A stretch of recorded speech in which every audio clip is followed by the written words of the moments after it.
আজকের লেকচারে কভার করব মাইক্রোপ্রসেসর মাইক্রোকন্ট্রোলার পেপারের ইউনিট 4-এর 8051 microcontroller block diagram, microcontroller internal architecture আর অসিলেটর সার্কিট। এই হলো 8051 মাইক্রোকন্ট্রোলারের ব্লক ডায়াগ্রাম, যেখানে থাকে একটা সিপিইউ বা সেন্ট্রাল প্রসেসিং ইউনিট, যেটাকে মাইক্রোকন্ট্রোলারের ব্রেন বলা হয়। সমস্ত ডেটা প্রসেস হয়ে থাকে এই সিপিইউ ইউনিটে। আমরা যখন 8085 মাইক্রোপ্রসেসর পড়েছি তখন শুধুমাত্র আমরা এই সিপিইউটাই পড়েছি। এর সাথে মাইক্রোকন্ট্রোলারে অ্যাডিশনাল কিছু কম্পোনেন্ট থাকে, যেমন অন চিপ রম, সাইজ কত হয় 4 কিলোবাইট, যেটাকে প্রোগ্রাম মেমোরি বা কোড মেমোরিও বলে, যেখানে প্রোগ্রামটা স্টোর থাকে। অন চিপ র্যাম, যেটার সাইজ হয় 128 বাইটস, যেটা জেনারেল পারপাস ডেটা বা টেম্পোরারি ডেটা স্টোরেজের জন্য ব্যবহার হয়। দুটো 16 বিট টাইমার কাউন্টার থাকে, টাইমার কাউন্টার 0, টাইমার কাউন্টার 1। যখন টাইমার কাউন্টারগুলো অ্যাজ এ কাউন্টার বিহেভ করে তখন এক্সটার্নাল ওয়ার্ল্ড থেকে আসা পালসকে কাউন্ট করে। তার জন্য থাকে দুটো physical pin. Serial communication control port থাকে, যার সাহায্যে এক্সটার্নাল ডিভাইসের সাথে সিরিয়ালি ডেটা কমিউনিকেট করতে পারে। ডেটা ট্রান্সমিট করার জন্য থাকে টিএক্সডি পিন, ডেটা রিসিভ করার জন্য থাকে আরএক্সডি পিন। 4টে বাইডিরেকশনাল আইও পোর্ট থাকে, পোর্ট 0, পোর্ট 1, পোর্ট 2, পোর্ট 3। প্রতিটা পোর্ট 8টা করে লাইন নিয়ে তৈরি হয়। প্রতিটা লাইন ইন্ডিভিজুয়ালি অ্যাড্রেসেবল এবং বাইডিরেকশনাল, অর্থাৎ প্রতিটা লাইন ইনপুট হিসেবেও কাজ করতে পারে বা আউটপুট হিসেবে কাজ করতে পারে। এছাড়া মাইক্রোকন্ট্রোলার কিছু ইন্টারাপ্ট সার্ভিস প্রোভাইড করে, অর্থাৎ মাইক্রোকন্ট্রোলারকে কিছু এক্সটার্নাল ডিভাইস বা ইন্টারনাল ইভেন্ট ইন্টারাপ্ট করতে পারে। সেই ইন্টারাপ্ট কন্ট্রোল করার জন্য থাকে একটা ইন্টারাপ্ট কন্ট্রোল ইউনিট। ব্রিফলি যদি বলি ইন্টারাপ্ট কি, সেটা হলো মাইক্রোকন্ট্রোলার নিজের কাজ করছে সেই অবস্থায় কোনো এক্সটার্নাল ডিভাইস বা internal event like timer overflow, serial communication complete যদি মাইক্রোকন্ট্রোলারের অ্যাটেনশন চায়, তখন মাইক্রোকন্ট্রোলার নিজের কাজটাকে টেম্পোরারিলি স্টপ করে এবং সেই ইন্টারাপ্টের কাজটাকে কমপ্লিট করে। তারপর সে আবার নিজের কাজে ফিরে আসে। এই পুরো প্রসেসটা হলো ইন্টারাপ্ট প্রসেস, যেটা ইন্টারাপ্ট চ্যাপ্টারে আরও ডিটেলে এক্সপ্লেন করা হবে। দুটো এক্সটার্নাল হার্ডওয়্যার ইন্টারাপ্টের জন্য থাকে দুটো ফিজিক্যাল পিন। এছাড়া থাকে একটা অসিলেটর সার্কিট, যেটা ক্লক পালস তৈরি করে এবং সমস্ত ইন্টারনাল অপারেশনকে সিনক্রোনাইজ করে, যেটা এখানে দেখানো হয়েছে একটা কোয়ার্টজ ক্রিস্টাল আর দুটো ক্যাপাসিটার সার্কিট দিয়ে। এই সমস্ত কম্পোনেন্টগুলো কানেক্ট থাকে কিছু বাসের সাহায্যে, এগুলোকে বলে সিস্টেম বাস। বাসের কাজ কি আমরা জানি, ট্রান্সপোর্ট ফেসিলিটিতে যে বাস ব্যবহার হয় সেটা আমাদেরকে একটা প্লেস থেকে অন্য প্লেসে নিয়ে যায়। সিমিলারলি মাইক্রোকন্ট্রোলারের ক্ষেত্রেও বাসের কাজ হলো ডেটাকে একটা কম্পোনেন্ট থেকে আরেকটা কম্পোনেন্টে নিয়ে যাওয়া। ডেটা মানে ডিজিটাল ইলেকট্রনিক্স বেসড ডিভাইস, সুতরাং ডেটা মানে 1 বা 0 বা তাদের কম্বিনেশন। যদি এই বাসটাকে খুব ক্লোজলি অবজার্ভ করি, একটা জিনিস দেখতে পাবো, রমের বাসের ডিরেকশানটা আউটওয়ার্ড, অর্থাৎ ROM stands for read only memory. সুতরাং সিপিইউ রম থেকে ডেটা অনলি রিড করতে পারে, কিন্তু র্যামের ডিরেকশানটা দেখছি inward as well as outward, অর্থাৎ র্যাম থেকে ডেটা রিড করতে পারে সিপিইউ অ্যাজ ওয়েল অ্যাজ র্যামে ডেটা রাইট করতে পারে। তাহলে প্রশ্ন হলো, রমে আমি প্রোগ্রাম স্টোর করব কি করে? তার জন্য আমাকে এক্সট্রা আরেকটা ডিভাইসের হেল্প নিতে হবে, যাকে বলে প্রোগ্রামার বা রম বার্নার। যেমন আমরা কম্পিউটারে সিডি যেমন বার্ন করি, তেমনি মাইক্রোকন্ট্রোলারেরও রমকে বার্ন করতে হয়। এই সমস্ত বাস এবং কিছু কন্ট্রোল সিগন্যাল তৈরি করার জন্য থাকে একটা বাস কন্ট্রোলার। এবার চলে আসছি মাইক্রোকন্ট্রোলারের ইন্টারনাল আর্কিটেকচার। ইন্টারনাল আর্কিটেকচারে আমরা প্রতিটা কম্পোনেন্ট এখানে দেখার চেষ্টা করব। ALU stands for arithmetic logic unit, অর্থাৎ সমস্ত arithmetic operation like addition, subtraction, multiplication, division, logical operation like and, or, complement, XOR, এই সমস্ত অপারেশনগুলো এই ইউনিটের মধ্যে হয়ে থাকে।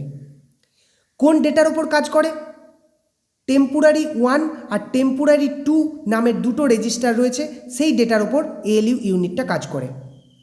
এএলইউ অপারেশনের পর স্ট্যাটাস ইন্ডিকেট করার জন্য আরেকটা রেজিস্টার রয়েছে পিএসডাব্লিউ বা প্রোগ্রাম স্ট্যাটাস ওয়ার্ড, যার ভেতর থাকে কিছু ফ্ল্যাগ বিট, যে বিটগুলো এএলইউর অপারেশনের পর সেট বা রিসেট করে এবং প্রোগ্রামের স্ট্যাটাস ইন্ডিকেট করে, যেটা 8085 মাইক্রোপ্রসেসরের ফ্ল্যাগ রেজিস্টারের সাথে আইডেন্টিক্যাল। এই পিএসডাব্লিউ রেজিস্টারের প্রতিটা বিটের স্ট্যাটাসের ওপর ডিপেন্ড করে প্রোগ্রামার তার প্রোগ্রাম ফ্লোটাকে কন্ট্রোল করে থাকে। এছাড়া দুটো 8 বিট রেজিস্টার, অ্যাকুমুলেটর এবং বি রেজিস্টার থাকে। র্যাম থাকে 128 বাইটস। সেই র্যামের কোন পার্টিকুলার লোকেশানকে অ্যাক্সেস করতে চাইছি সেই অ্যাড্রেসটা থাকে র্যাম অ্যাড্রেস রেজিস্টারের মধ্যে। ইনস্ট্রাকশান রেজিস্টার, এর মধ্যে থাকে মাইক্রোকন্ট্রোলার যে ইনস্ট্রাকশানটা কারেন্টলি এক্সিকিউট করছে তার অফ কোড বা অপারেশন কোড। এই অফ কোডটাকে ডিকোড করে with the help of decoder এবং তার করেসপন্ডিং টাইম এবং কন্ট্রোল সিগন্যাল তৈরি করে টাইম অ্যান্ড কন্ট্রোল ইউনিট। এখানে কিছু কন্ট্রোল সিগন্যাল দেখানো হয়েছে, যেমন program store enable PSEN bar, address latch enable ALE, external access EA bar, reset RST, যে কন্ট্রোল সিগন্যালগুলো নেক্সট লেকচারে ইন ডিটেল ডিসকাস করা হবে। এছাড়া রয়েছে supply voltage VCC, ground VSS। চারটে পোর্ট থাকে আমরা জানি, পোর্ট 0, পোর্ট 1, পোর্ট 2, পোর্ট 3। স্ক্রিনের একদম নিচের দিকে যদি দেখি তাহলে দেখতে পাবো পোর্ট 1 আর পোর্ট 3 রয়েছে, আর স্ক্রিনের একদম ওপর দিকে রয়েছে পোর্ট 0, পোর্ট 2। প্রতিটা পোর্টকে ড্রাইভ করার জন্য একটা ড্রাইভার সার্কিট রয়েছে।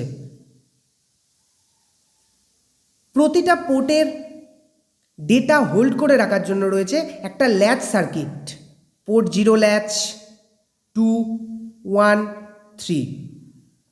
একটা স্ট্যাক পয়েন্টার থাকে, এটা একটা স্পেশাল 8 বিট রেজিস্টার যেটা র্যাম এরিয়ার কোনো লোকেশান বা স্ট্যাককে পয়েন্ট করতে ইউজ হয়ে থাকে। ইন্টারাপ্টকে কন্ট্রোল করার জন্য থাকে একটা ইন্টারাপ্ট কন্ট্রোল ইউনিট। মাইক্রোকন্ট্রোলারের ভেতর আমরা জানি রম থাকে 4 কিলোবাইট। ডিপিটিআর অর্থাৎ ডেটা পয়েন্টার, এটা একটা স্পেশাল 16 বিট রেজিস্টার যেটা রম মেমোরির কোনো লোকেশানকে পয়েন্ট করতে ইউজ হয়। Program counter special type of another 16 bit register যেটা মাইক্রোকন্ট্রোলারের প্রোগ্রামের ফ্লোটাকে এগিয়ে নিয়ে যায়। মাইক্রোকন্ট্রোলার কারেন্টলি যে ইনস্ট্রাকশানটা এক্সিকিউট করছে তার নেক্সট ইনস্ট্রাকশানের অ্যাড্রেস হোল্ড করে রাখে প্রোগ্রাম কাউন্টার। একটা ইনস্ট্রাকশান থেকে আরেকটা ইনস্ট্রাকশানে যাওয়ার জন্য প্রোগ্রাম কাউন্টারের ভ্যালু চেঞ্জ হতে হয়, সেই চেঞ্জটা করে পিসি ইনক্রিমেন্টার রেজিস্টার। প্রোগ্রাম কাউন্টারের ভ্যালু অ্যাড্রেস বাসে যাবার আগে একটা রেজিস্টারের মধ্যে থাকে, সেটাকে বলে বাফার রেজিস্টার। রমের কোন পার্টিকুলার লোকেশানকে অ্যাক্সেস করতে চাইছি সেই লোকেশান বা অ্যাড্রেসটা থাকে প্রোগ্রাম অ্যাড্রেস রেজিস্টারের মধ্যে। এছাড়া থাকে একটা অসিলেটর সার্কিট, সেটা একটা কোয়ার্টজ ক্রিস্টাল আর দুটো ক্যাপাসিটার দিয়ে কানেক্ট রয়েছে, যেটা নেক্সট স্লাইডে ডিসকাস করব। এই হলো আমার মাইক্রোকন্ট্রোলার ইন্টারনাল আর্কিটেকচার। এটা হলো মাইক্রোকন্ট্রোলারের অসিলেটর সার্কিট। দুটো ফিজিক্যাল পিন থাকে XTAL1, XTAL2, যেখানে একটা কোয়ার্টজ ক্রিস্টাল কানেক্ট করেছে দুটো ক্যাপাসিটারের হেল্প নিয়ে। এই ক্যাপাসিটারের ভ্যালু এখানে লেখা রয়েছে 30 পিকোফ্যারাড। এক্সাক্ট ভ্যালু যদি কেউ জানতে চায় তাকে মাইক্রোকন্ট্রোলারের ডেটা শিট দেখতে হবে, যেটা গুগলে সার্চ করে যে কেউ 8051 মাইক্রোকন্ট্রোলারের ডেটা শিট ডাউনলোড করতে পারে। কোয়ার্টজ ক্রিস্টাল অসিলেটর ছাড়াও TTL অসিলেটর কানেক্ট করেও এই সার্কিটটা করা যায়। অসিলেটরের কাজ আগেই বলেছি, ক্লক পালস তৈরি করে যেটা মাইক্রোকন্ট্রোলারের সমস্ত ইন্টারনাল অপারেশনকে সিনক্রোনাইজ করে। এটার কাজ অনেকটা হিউম্যান বডির হার্টের মতো। অসিলেটর সার্কিট পড়লাম, তার সাথে অ্যাসোসিয়েটেড আরেকটা টার্ম পড়ব মেশিন সাইকেল। আমরা কোয়ার্টজ ক্রিস্টালের দুটো ফ্রিকোয়েন্সি লিখে রেখেছি, 12 মেগাহার্জ আর 11.0592 মেগাহার্জ। জেনারেলি এই সেকেন্ড ফ্রিকোয়েন্সিটাই বেশি ব্যবহার হয়ে থাকে, তার কারণ এই পার্টিকুলার ফ্রিকোয়েন্সি ব্যবহার করে আমি সিরিয়াল কমিউনিকেশনের সময় বড রেট বা বিটস পার সেকেন্ড ফিক্সড করতে পারি।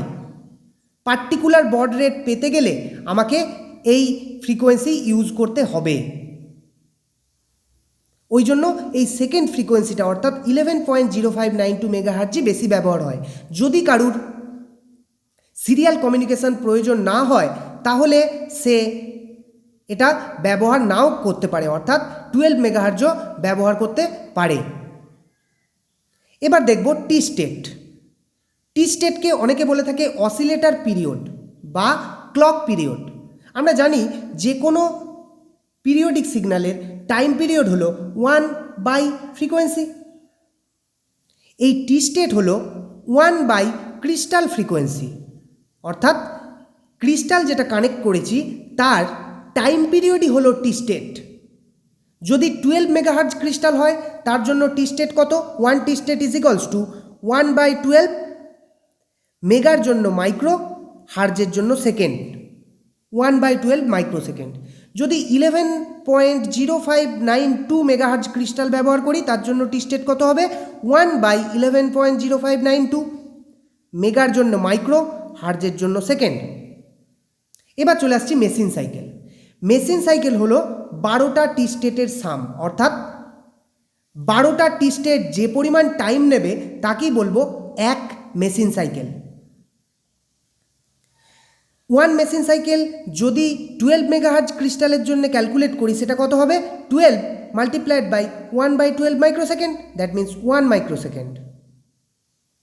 যদি 11.0592 মেগাহার্জ ক্রিস্টালের জন্য বার করি 1 মেশিন সাইকেল, তাহলে কত হবে?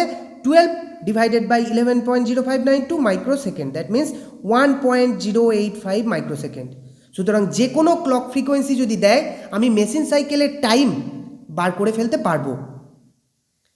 যখন আমরা মাইক্রোকন্ট্রোলারের ইনস্ট্রাকশান পড়ব তখন দেখব different instruction different number of machine cycle নেয় তার এক্সিকিউশন কমপ্লিট করতে। এই লেকচারটা কমপ্লিট করতে আমি জেনারেলি এই রেফারেন্সগুলো ইউজ করেছি।